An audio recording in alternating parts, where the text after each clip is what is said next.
everybody. It's Romania Black, and we're on episode 10 of Natsume Yujin-Cho, or Natsume's Book of Friends. And yeah, I have taken a break last week to go on vacation, but I'm super excited to be back and to talk about this episode with y'all. So we've got some comments before we start, so I want to get to those first. Kaku was talking about how Notori's voice actor is Akira Ishida. And I was like, I know that voice from somewhere. And I was trying to place it. I was like, who is that?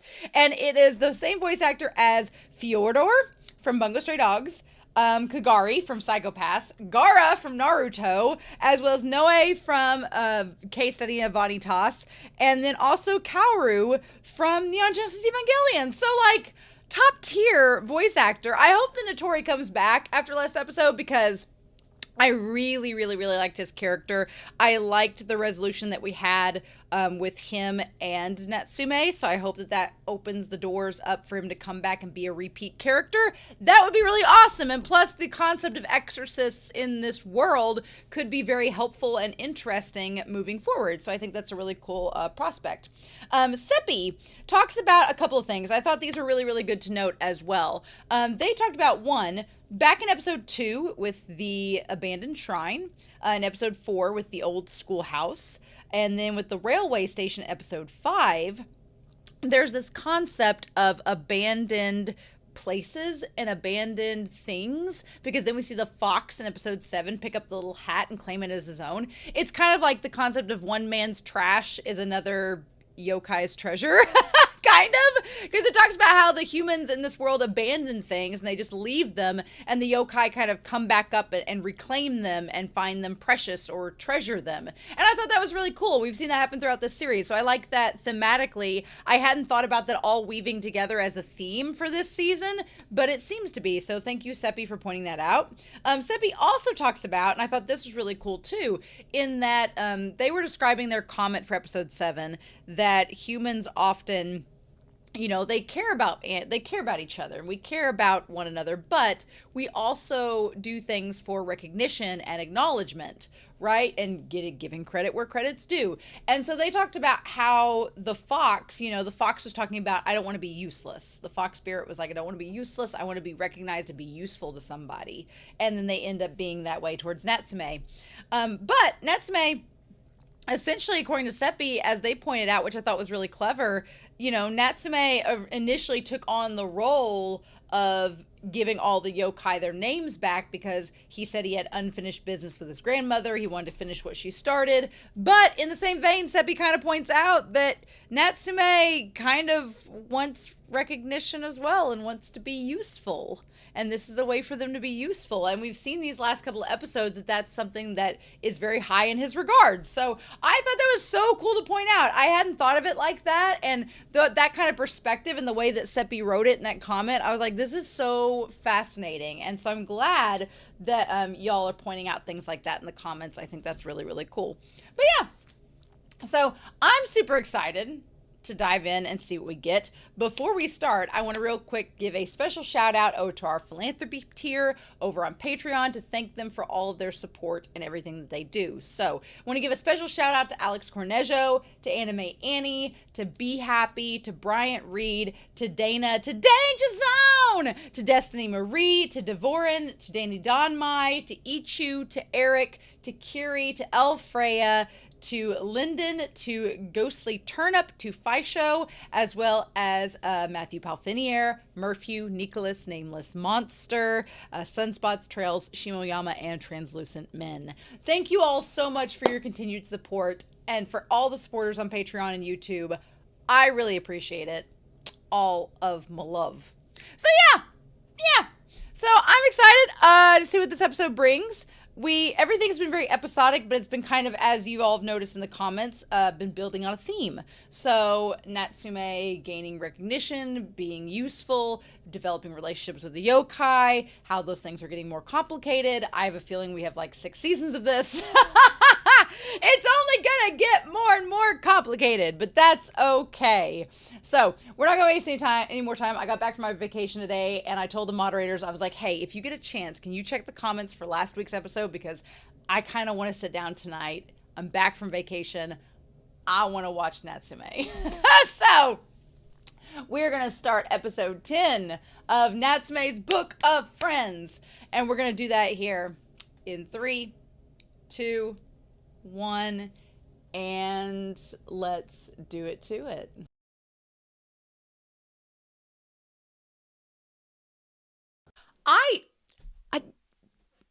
I've not watched a bad episode of Natsume Yujin-Cho yet.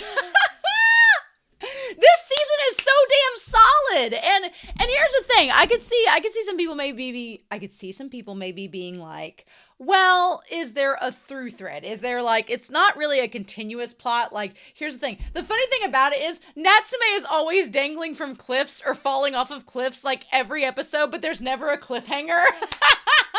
It's like the show refuses to give us a cliffhanger, which I could honestly see happening.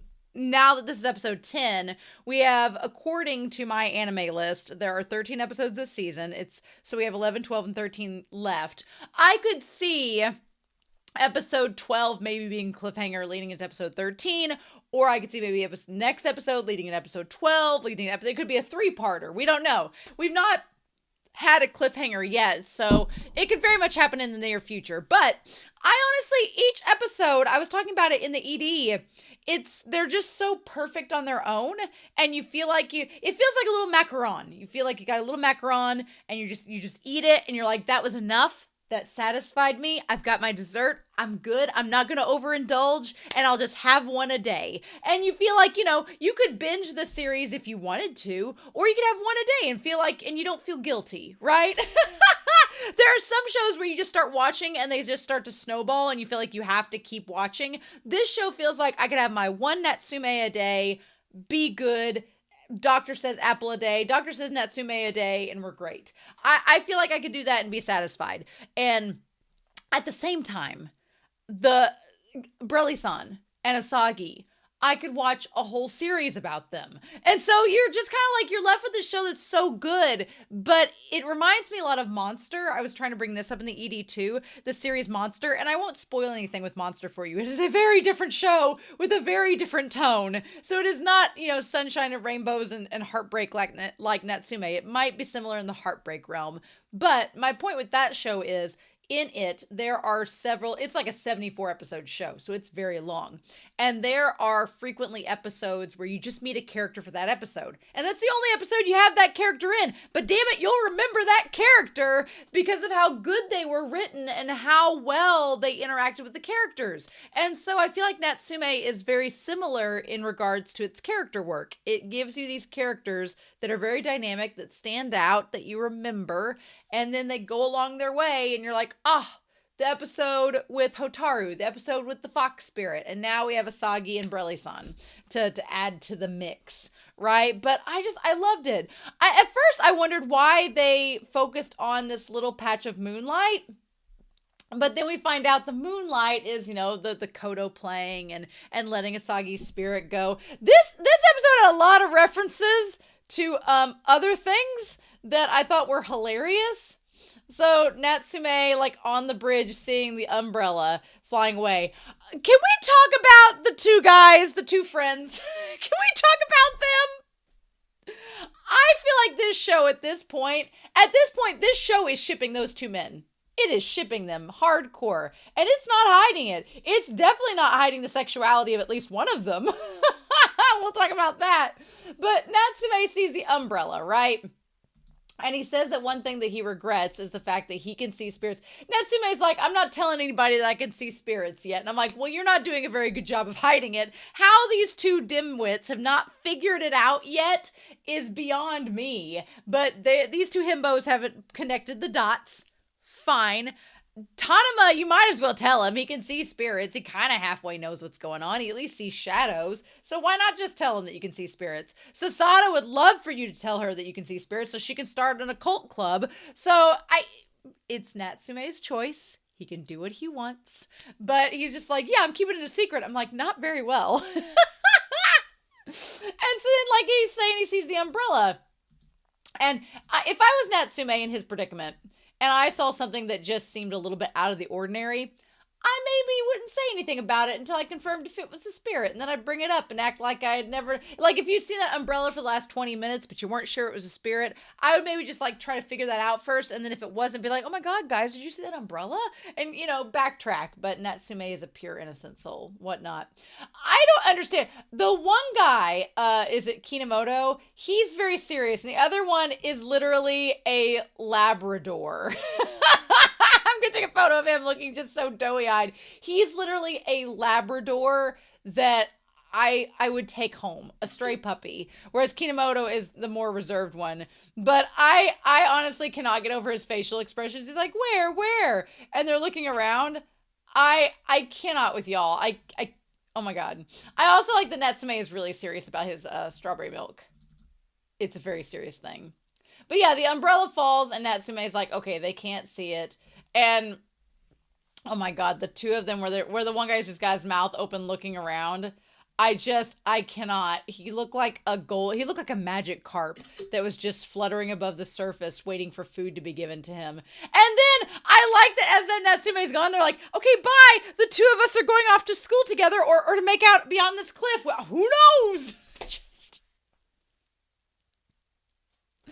I'm fully convinced that those two will later on, years down the road, once they get through college, will realize that they've been wasting all of this time and will get together. They'll hook up in college free Iwatobi Swim Club style. It'll be great. I'm rooting for them.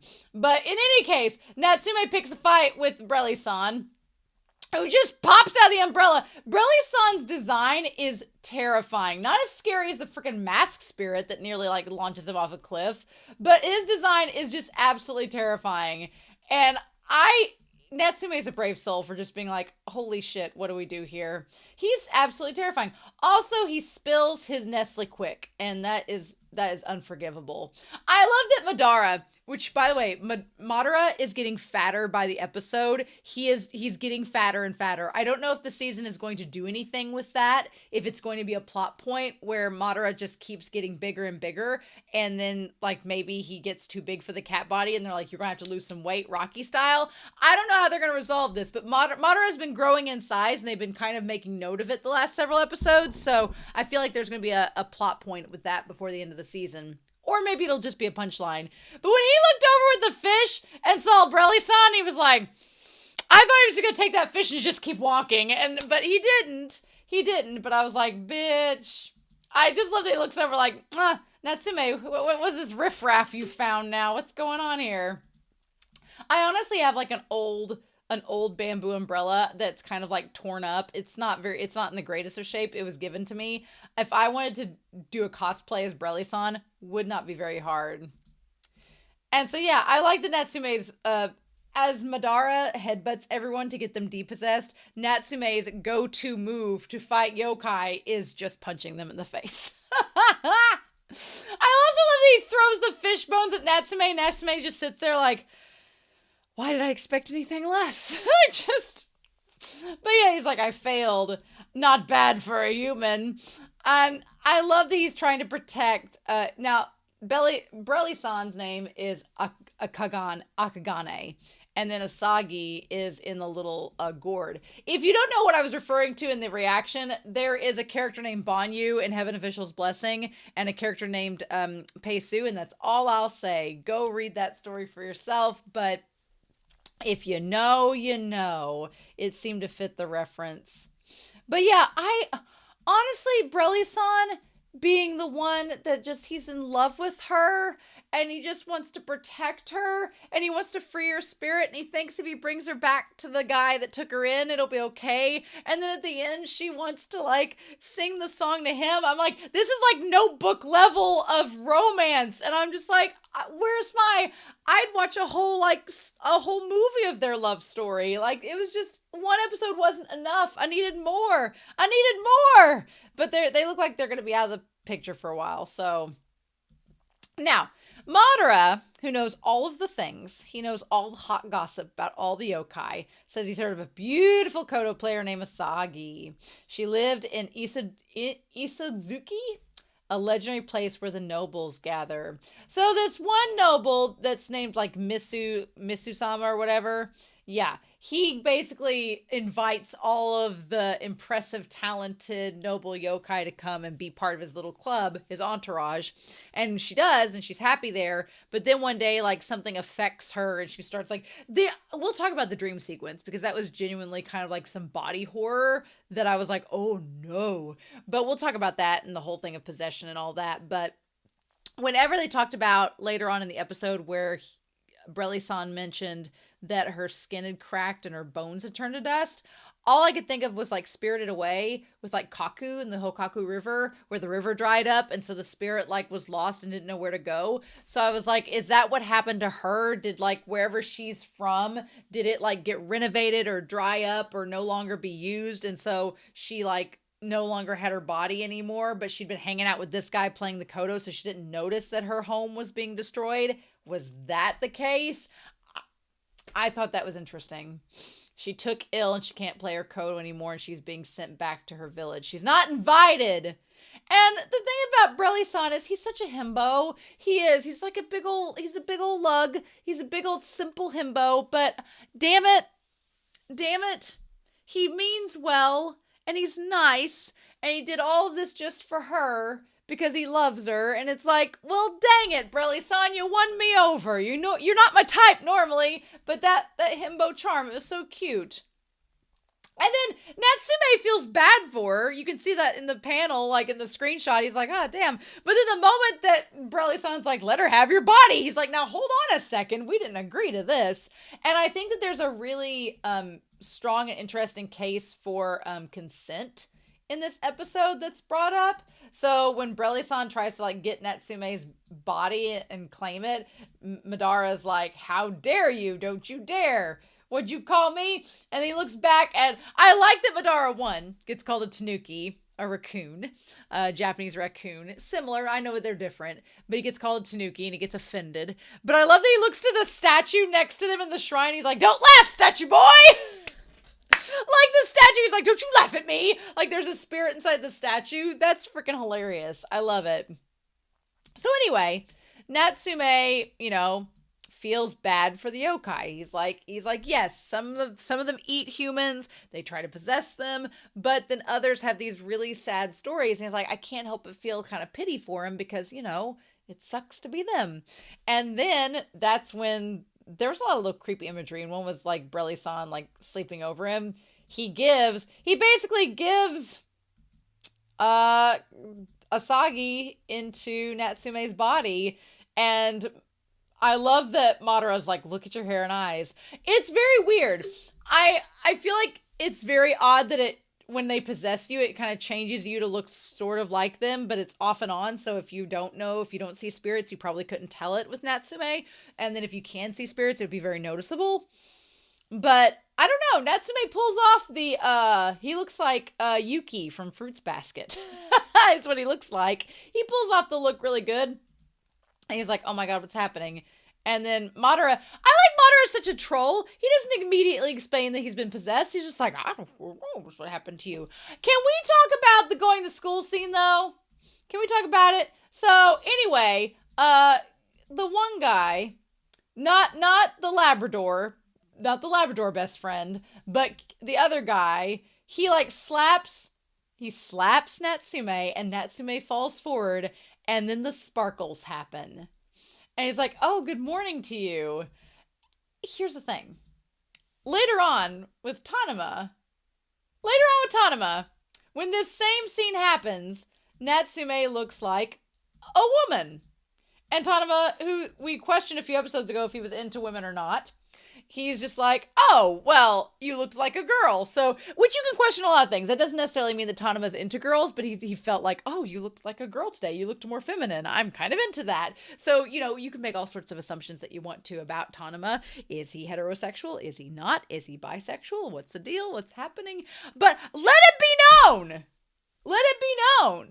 that Kishimoto did not see Natsume as a woman at all. He saw Natsume as a man and was like, I just had a sexual awakening and I might be into guys. He just had that happen. Give it to a show. Let's go.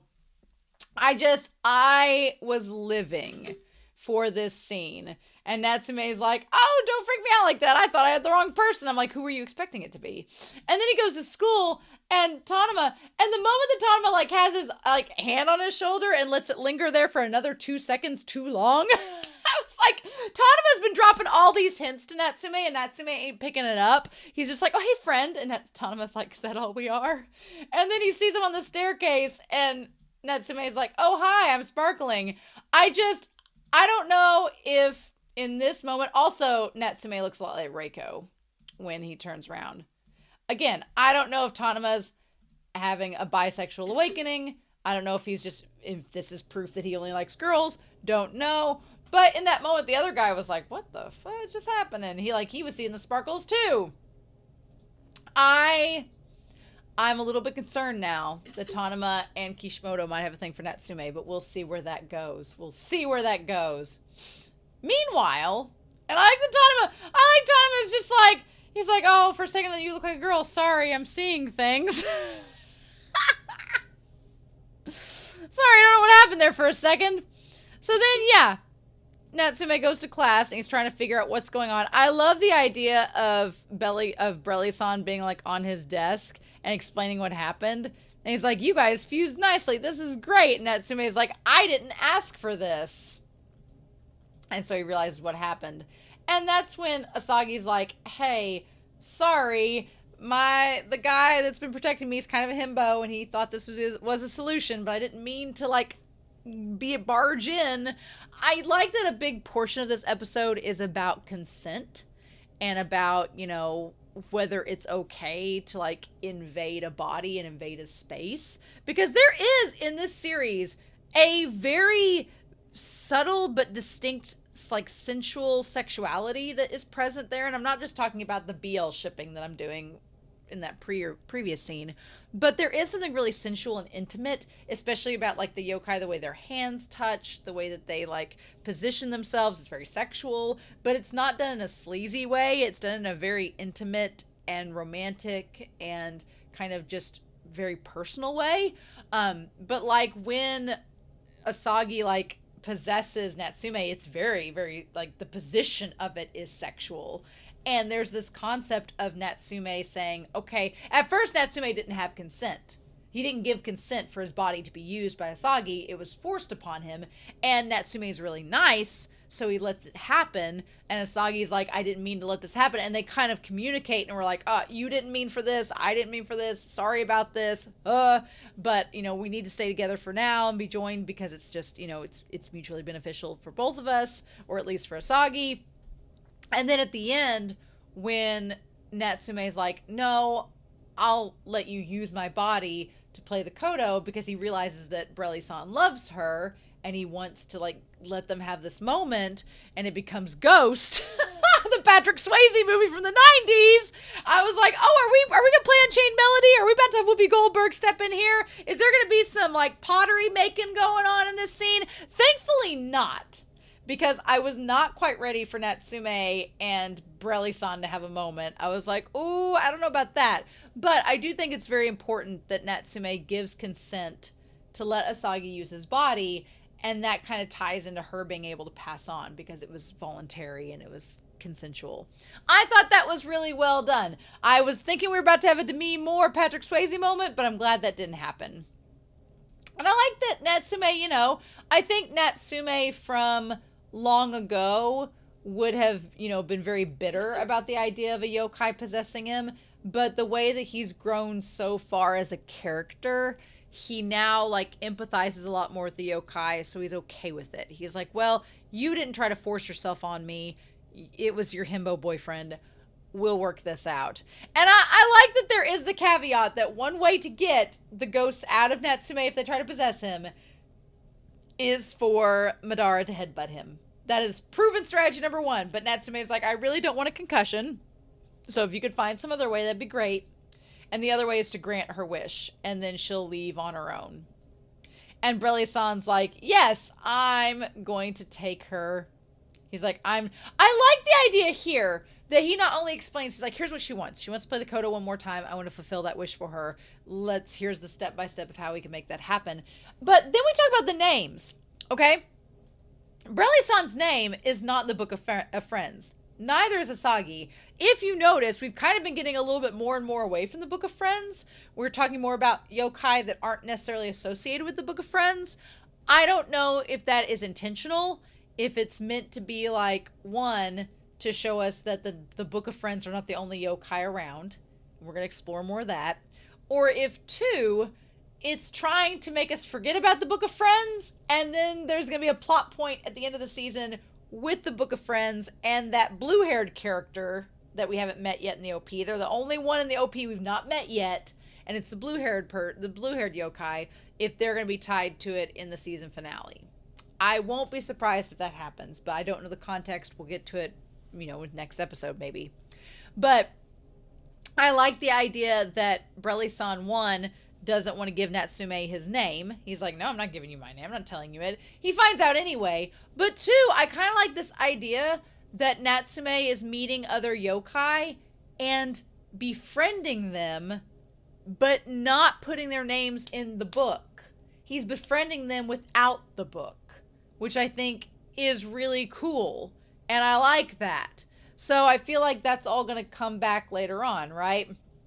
So, in any case, I like that he agrees to help him, and he calls him Brelly-san because he won't tell him his name, and Brelly-san, he agrees to it because he sees, oh my god, the scene where he sees, Asagi inside Natsume, and he's like, I love you, and he just looks so happy, and for a second I was like, what is about to happen?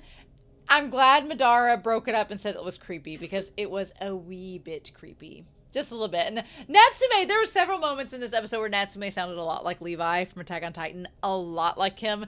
There were some things he said I was like, oh, that is exactly the same tone. The exact same way that Levi would have said it. Great job. So yeah.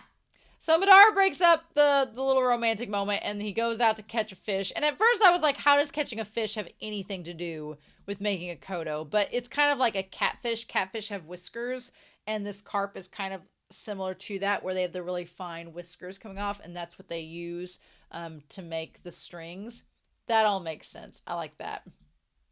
You could make a whole gif out of this moment of him trouncing around in the weeds and the lake looking for the fish. You can make a whole gif out of that. It was hilarious. So then let's talk about Natsume learns about the story about the umbrella carrier, and Mibu-sama is the one who recognized and gathered everyone with talent together. And he was the one that basically we see a flute player, we see people playing different instruments, and she's the only one illuminated in blue playing the Cotto. And he in red. I mean, it's red and blue. It's the colors. How could you not? And he shields her with the umbrella. There's all of the beautiful flower petals. He gets it out and he shields her with it. It's so romantic. I'm like, yes, please. And she's so pretty. It's just and she smiles and he has the moment where he just looks at her in awe. And Mibu's in purple, which is interesting because it's the combination of red and blue. And he seems okay with him being there. He's just holding the umbrella for her as she plays the Cotto. And they just had their little family jamboree, and that's all there ever was to it. And so I think it's interesting that Natsume points out whenever she finishes her story, he makes it sound like that Mibu chased her out once she fell ill. And she says, oh no, it wasn't his fault. He didn't chase me away. I left because I felt like I wasn't good enough to be there anymore. I wasn't part of the in crowd anymore because of what happened to me. And it's interesting that Mibu didn't seek her out and offer her an invitation back. It's just that Brelly-san, Akagane, he keeps close to her because he loves her. And that's kind of the thing there. Which leads us to the point later on where Natsume is like, you don't need to play the Cotto for Mibu. You need to play it for Brelly-san because he's the one that actually cares about you. And so then she says this, to go along with that, she says, it was I who could not stand the fact that I was no longer useful, so I fled. And there's this conversation within that about Natsume wondering if he's useful or not. Because we talked about this back in episode 7, and some of the comments for this episode were talking about Natsume. Does he feel useful or not? Does he feel like he's doing something good? Does it mean that he's going to eventually have to leave the home that he's in? Is it okay if he stays? I feel like Natsume, for those of us that have not, been a foster child or someone that's transitioned from home to home, someone like me, I've always lived with my family until I didn't. And so for me, the concept of, if you have a good home life and you have a good family, why would you leave it? Like there's nothing wrong with staying there and being with them. What's wrong with that? But for Natsume, he's always had this feeling of not being wanted or overstaying his welcome. And so he's like, he almost seems like he feels guilty for staying. He's like, is it okay for me to be happy here? Is that fine? Like, do I need to flee too at some point? And I like that he kind of comes to the determination of, no, I don't necessarily have to go. I can, as long as I feel like I'm good staying here, it's okay. So then they go looking for the trunk, and I like that Brelly-san carries Natsume because, Natsume has Asagi inside of him, so of course he would volunteer. My only thing is, as they're walking away, supposedly nobody can see Brelly-san, so are they just seeing, like, Natsume just levitating in the air? Is that all they're seeing? And he's like, yeah, Brelly-san loves Asagi. Now, I thought what was going to happen in this episode, because they make a point of showing Natsume getting ill or catching cold and sniffling. I thought that they were going to have it to where Natsume couldn't play the Cotto because he was sick, or there was going to be something else go on. I thought the whole cold plot was going to come up later and be of significance. Does not seem to be the case. Does not seem to be a point here. But he also questions whether or not it'd be cool for him to stay. Am I good to stay here? Then he has the nightmare. And honestly, at first when you see like the ashes by the bed, I thought that time was running out and that she was about to like pass on. And I thought that it was going to show just like the sands running through his hand. But then like he wakes up and like his hand crumbles and his face crumbles. I was like, oh, that's terrifying. That was honestly scary. I was not expecting that creepy imagery. And so then, of course, Brelly's like, did I wake you? And he's like, yeah, but what's going on? And he explains that Asagi's body is crumbling and the process slows down if she's in a vessel. And he's like, I just wanted her to be able to play for Mibu-san once again so that she'll feel useful. He's so romantic and it's so sweet. Right? Oh. And so that's when Natsume volunteers to like help. To like help them, have their reconciliation. And it's so freaking cute. I love their love story. He's like, I'm just an umbrella carrier. I'm like, shut up, you're just an umbrella carrier. Shut up! You're more than that! You love her, damn it! The story was beautiful. I loved it. It was so cute. So anyway, Natsume and them, they're looking around for a stump. And then, lo and behold, this creepy-ass mofo with the mask face shows up. Like, just insanely creepy. And I liked how Natsume, he points out, he's like, damn it. I talked to another strange yokai. Why did I do that? That yokai's not going to help me. It's going to try to kill me in a minute. Which is exactly what happens. So yeah. I'm like, that's insanely intimidating and creepy. And I honestly thought that Madara was going to come rescue Natsume, but he doesn't. Instead, who rescues him is Brelly-san. So I don't know if that means that Madara is like slowly weaning himself off of saving Natsume so he'll be able to save himself. If that's Madara just trying to be like, hey, I can't protect you forever, kid. You need to be able to defend yourself at some point. Or if it means that, one, Madara might have a weight problem and is going to have a hard time transitioning back to his full yokai form, if that's going to be a plot point. Or if, two, Madara has been off doing other things or talking with other yokai, and that's going to be a plot point as well. Again, we'll have to wait till next episode to see if that happens, but... And so in any case, Natsume passes out from the heat and possibly from falling off a cliff. And then Asagi's like, are you going to let me use your body to play the Cotto or not? And Natsume agrees. It's consensual. It is some of the, like, I feel like we've talked about this with Heaven Official's Blessing. Hands and sexuality, like I'm on the ace spectrum, so for me, like things involving hands are some of like the most sexual things you can have. Like I know some people are like, oh, full on like hardcore 18 plus X-rated. I'm like, no, you give me like sensual hand holding, and that's about as erotic as you can get. I'm all for it. So that scene was very erotic. I was like, okay. I also like the ripple effect of like whenever she takes over Natsume's body, it's like a ripple. And I like that that's the transition. He makes a sweet Cotto, and he tries to like have him go through the forest to go play. Then Slimer shows up. The one goes with the mask. It was creepy with the mask that didn't really have any expression. I think that was creepier than the end result, in which the yokai literally looks like a shadow version of Slimer from Ghostbusters. I was like, what the heck? Something else I noticed too about this episode, and I don't know anything about the production value. What can we say? I don't really want spoilers, but I noticed that several times during this episode, in lieu of action taking place, it was just like stills, like manga panels, and they just did like a dramatic like ooh effect. It felt very 80s. It felt very Unico. I don't know how else to describe it, but I didn't know if it was a budget issue, if they were like, they didn't have enough money to draw the action shots, so they just did panels instead. Look, I know that some people with manga and anime, they hate that. In Ace of the Diamond, one of the seasons, there's a couple action shots that are like that, and people were like giving it a hard time. That didn't matter to me. That wasn't a deal breaker for me, whether I like the anime or not. And I love this episode so much, but I did notice it, so I wanted to point it out to see if there was a story behind it. Maybe not. Maybe they're saving their budget for these last 3 episodes. Who knows?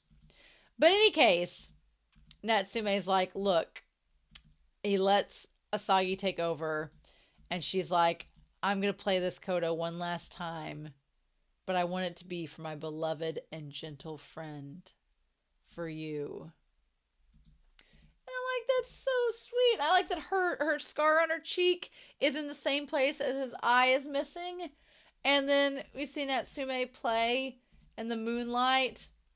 And the best part about this episode, as like the moonlight shining down, the best part about it is they literally pulled a Tenacious D.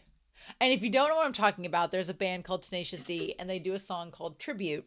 You should go look it up if you've never heard it before. But the whole point of the song is that they get... I'll let you listen to the song to see the plot, but the point is that they play the greatest song in the world, but you never hear the greatest song in the world. They just tell you what it was like, and you're like, oh, you don't get to hear it because then that would spoil the greatest song in the world, which is very subjective. So I like that instead of getting the most beautiful notes ever heard, it's just described, and we can imagine ourselves what that sounds like. If it sounds like the ED, if it sounds like something different. But that shot of the big full moon, and then like Asagi using Natsume's body to play the Cotto in front of Brelly-san.